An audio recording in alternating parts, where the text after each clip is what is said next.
Assalamualaikum warahmatullahi wabarakatuh. Selamat sore teman-teman. Perkenalkan kita dari kelompok 11, kelompok terakhir mata kuliah manajemen keuangan lanjutan. Di sini kita akan mempresentasikan materi berjudul manajemen keuangan multinasional.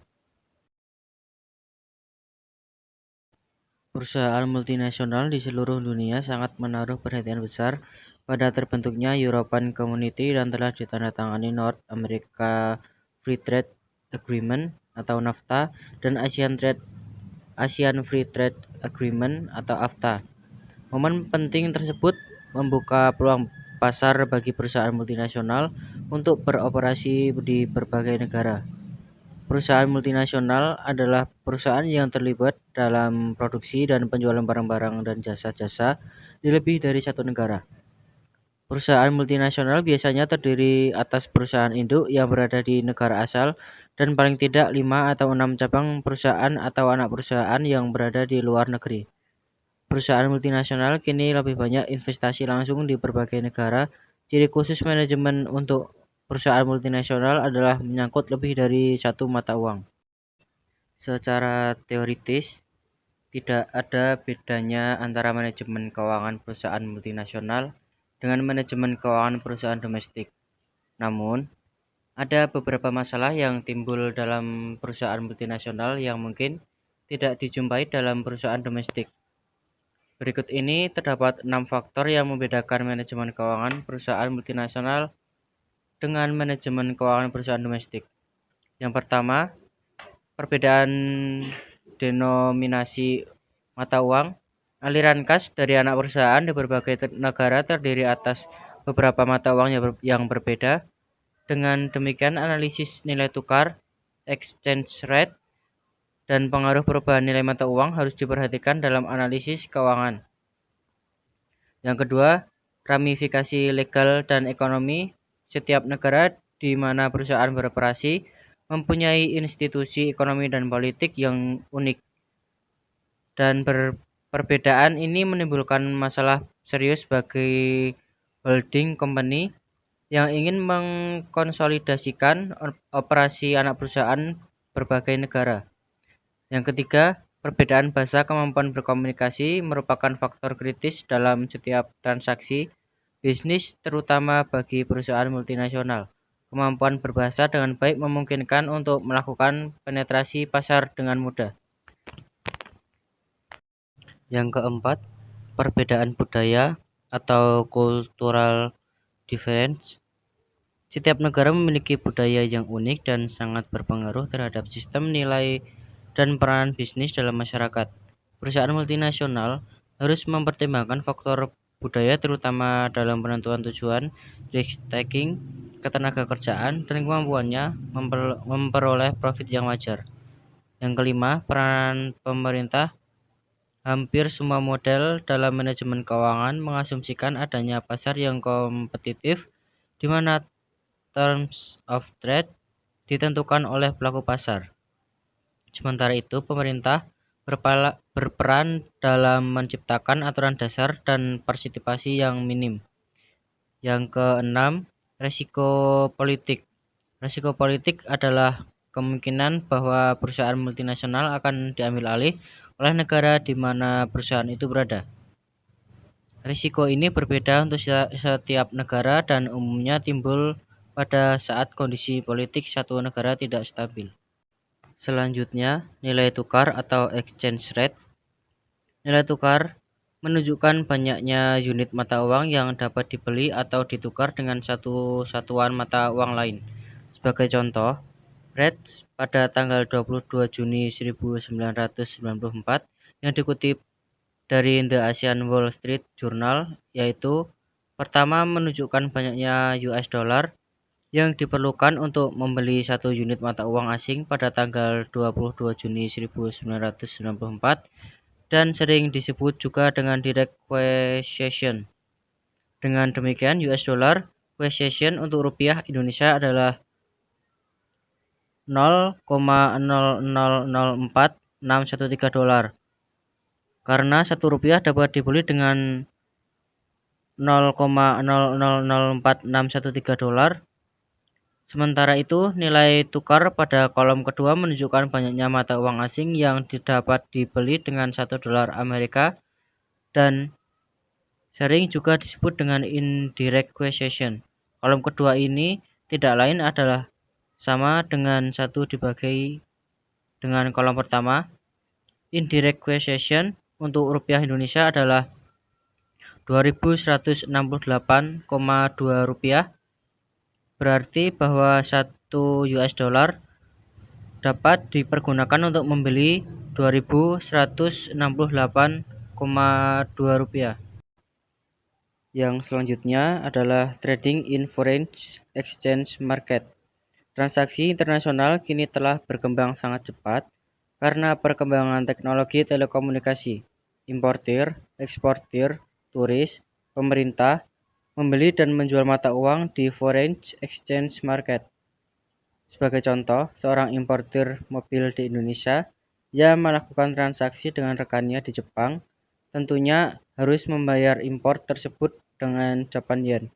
Importir membeli yen di foreign exchange atau forex market untuk membayar transaksi mereka. Turis yang sedang melakukan perjalanan memerlukan mata uang asing dalam setiap transaksi. Perusahaan multinasional, interbank dealer, dan bank sentral. Sementara itu, bank sentral melakukan transaksi di forex dalam rangka intervensi untuk menjaga target exchange rate. Perbedaan utama antara forex market dengan pasar komoditas lain adalah bahwa forex market tidak lain merupakan suatu network antara broker dan beberapa bank yang berpusat di New York, London, Tokyo, dan pusat keuangan lainnya. Hampir semua transaksi pembelian dan penjualan dilakukan dengan dan melalui telepon. Yang selanjutnya, hedging di forex market. Banyak individu maupun perusahaan besar melakukan transaksi di forex market dengan tujuan untuk hedging risiko. Sebagai contoh, misalkan pada tanggal 27 Juli 1994, satu perusahaan Amerika membeli mobil dari Prancis senilai 100 juta francs. Pembayaran seharusnya dilakukan dalam waktu 30 hari sehingga perusahaan Prancis memberikan kredit kepada perusahaan Amerika yang harus dibayar pada tanggal 26 Agustus 1994. Meskipun francs melemah akhir-akhir ini, perusahaan Amerika memperkirakan bahwa dolar justru akan melemah lebih besar lagi karena defisit perdagangan yang semakin besar. Jika francs mengalami apresiasi secara cepat, maka diperlukan dolar lebih banyak lagi untuk membeli 100 juta francs dan akibatnya perusahaan Amerika akan mengalami kerugian. Selanjutnya yaitu international capital market, di mana akibat dari globalisasi pasar modal dunia, maka aliran dana dari satu negara ke negara lain menjadi semakin mudah. Berbagai kesempatan investasi di luar negeri pun semakin bertambah, seperti investasi dalam euro dolar. Euro dolar adalah dolar yang didepositokan di luar United States. Meskipun disebut euro dolar karena berasal dari Europe, euro dolar adalah berupa dolar yang didepositokan di negara lain di seluruh dunia selain United States. Bank yang menerima deposito dolar di luar United States, misalnya cabang Citibank di Indonesia, Paris, atau Tokyo. Sebagian besar euro dolar bernilai 500.000 dolar atau lebih, dan deposito ini berjangka waktu antara 1 malam sampai 5 tahun. Perbedaan antara euro dolar deposito dengan deposito dolar di United States adalah hanya masalah pada geografi saja. Namun demikian, karena di luar United States, maka euro dolar ini di luar pengendalian otoritas moneter United States. Sehingga bank yang menerima euro dolar deposit tidak perlu mematuhi aturan seperti minimum reserve requirement yang ditentukan oleh pemerintah Amerika.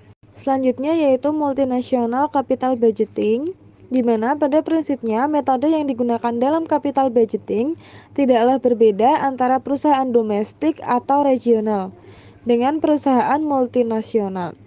Namun demikian terdapat beberapa hal yang perlu diperhatikan, yaitu yang pertama, capital budgeting untuk perusahaan multinasional relatif lebih kompleks, terutama menyangkut estimasi aluran kas.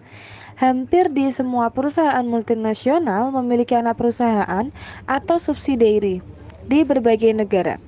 Masing-masing subsidiary memiliki pembukuan yang terpisah dengan induknya. Yang kedua, menyangkut nilai tukar mata uang. Karena pembayaran tersebut harus dikonversikan dalam mata uang induk perusahaan, maka pembayaran tersebut ditentukan oleh nilai tukar mata uang. Contohnya, General Electric mempunyai anak perusahaan di Indonesia pada tahun 1994.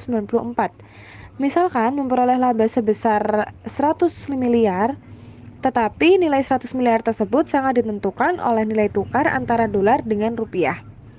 Yang ketiga, pembayaran dividen dan royalti pada umumnya dikenakan pajak ganda baik oleh negara di mana subsidiary itu berada maupun negara di mana induk perusahaan itu berasal.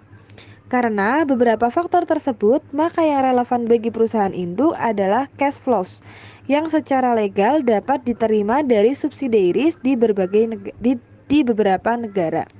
Selanjutnya ada visibility project, yaitu terdapat dua cara untuk menentukan visibility suatu proyek dari perusahaan multinasional. Yang pertama yaitu menggunakan analisis net present value secara terpisah, atau yang kedua mentransfer cash flows ke dalam mata uang di mana perusahaan induk itu berada. Sebagai contohnya yaitu General Electric mempunyai subsidiary di Jerman. Untuk mengevaluasi kelayakan investasi di Jerman dapat dilakukan dengan menganalisa cash flows itu berupa German mark atau mentransfer ke dalam dolar dan baru dianalisis kelayakannya. Andaikan cash flows dalam German mark suatu investasi anak perusahaan General Electric di Jerman adalah sebagai berikut. Nah, required rate of return investasi sejenis di United States adalah 18%. Risk-free rate di United States adalah 7%, sementara risk-free rate di Jerman adalah 4%. Spot rate saat ini misalkan 1.500 German mark untuk setiap dolar. Untuk memudahkan diasumsikan bahwa spread antara risk-free rate di Jerman dan United States adalah tetap 3%. Maka, pertama kali harus diproyeksikan expected spot rate selama 4 tahun yang akan datang dan barulah mentransfer cash flows dari German mark ke dalam dolar. Nah, misalnya ini ada caranya expected spot rate pada akhir tahun pertama, yaitu caranya dengan spot rate awal dikali inflation rate, di mana 1.500 dikali 1,04 pangkat 1 per 1,07 pangkat 1 yang hasilnya 1.458 mark per dolar. Yang selanjutnya itu sama rumusnya, yang selanjutnya kedua, ketiga, dan keempat itu sama rumusnya, hanya perbedaannya terletak pada pangkatnya.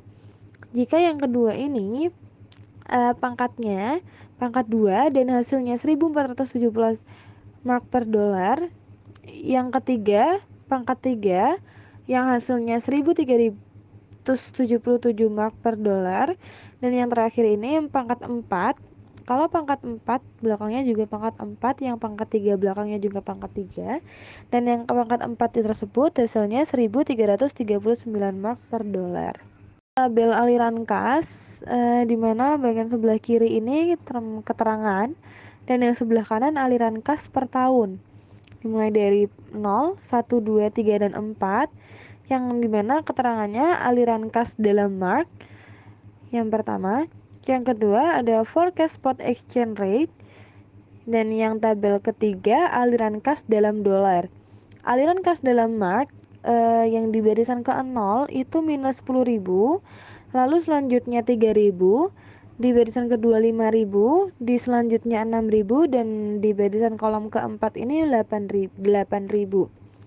Lalu di forecast spot exchange rate itu yang di kolom 0 itu 1.500, kolom pertama 1.458, di kolom kedua 1.417, di kolom ketiga 1.377, dan di kolom keempat 1.339.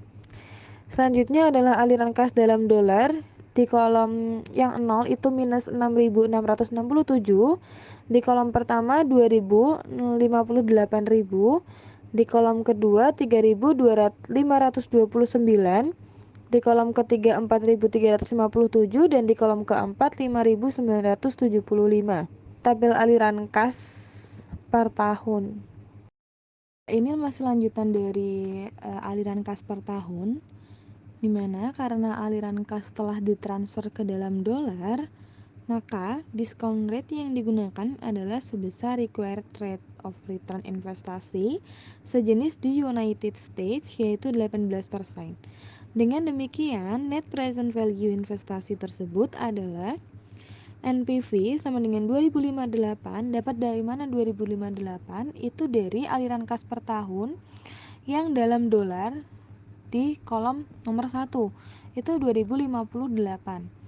Nah, lalu di per 1 ditambah 18% di pangkat 1. Lalu ditambah 3.529, yaitu yang di aliran kas dalam dolar yang di kolom kedua, per 1 ditambah 18% pangkat 2, lalu ditambah lagi dengan 4.357 yang terletak di kolom ketiga masih dalam aliran kas dalam dolar, lalu diperkan lagi sama 1 ditambah 18% yang membedakan hanya pangkatnya, pangkat 3, lalu ditambah lagi dengan 5.975 per 1 ditambah 18% di pangkat 4, lalu dikurangi dengan 6.667. Dapat dari mana 6.667? Itu dari kolom yang 0. Ini kan minus 6.667.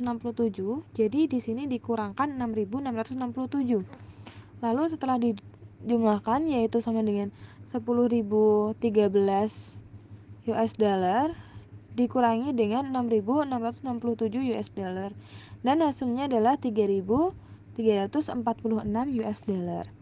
Nah, karena investasi tersebut memberikan net present value yang positif, maka investasi tersebut layak untuk dilaksanakan.